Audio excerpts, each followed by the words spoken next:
Hi everyone, Radhe Radhe, जय श्री कृष्ण। आज आपल्याला गोपद्म पूजा 33 गोपद्म पूजा करायची आहे आणि त्यासाठी हे चातुर्मासातील व्रत आहे ते सगळ्यांनी केलं तर खूपच उत्तम आहे। त्यासाठी आपल्याला हे 33 गोपद्म काढून घ्यायचे आहे। हे मी तुळशी खाली काढते रोज। हा लड्डू गोपाल समोरच असतो काढताना आणि हे 33 गोपद्म काढलेले आहेत आणि आमचे 33 गोपद्म काढून झालेले आहेत। गोपद्म पूजा केल्याने 33 कोटी देवाची पूजा केल्याचे पुण्य लाभते। गायीची पूजा केल्याने 33 कोटी देवाची पूजा केल्याचे पुण्य लाभते। आणि हे पहा, आमचं गोपद्म झालेलं आहे। हे मी माझ्या तुळशीच्या आणि नारळाच्या झाडाखाली काढते आहे। ही आमची तुळस आहे।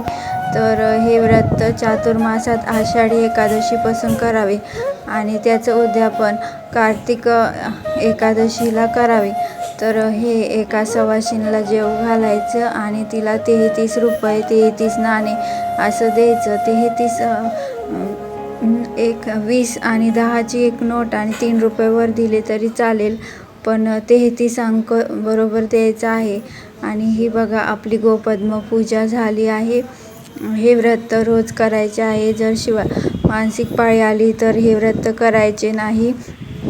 दुसरं कोणाला तरी सांगायची रांगोळी काढायला आणि आपण जर कोणी नसेल तर ती रांगोळी मोडायची नाही, तशीच राहू द्यायची आणि ही रांगोळी रोज मोडून टाकायची आणि परत दुसरी काढायची।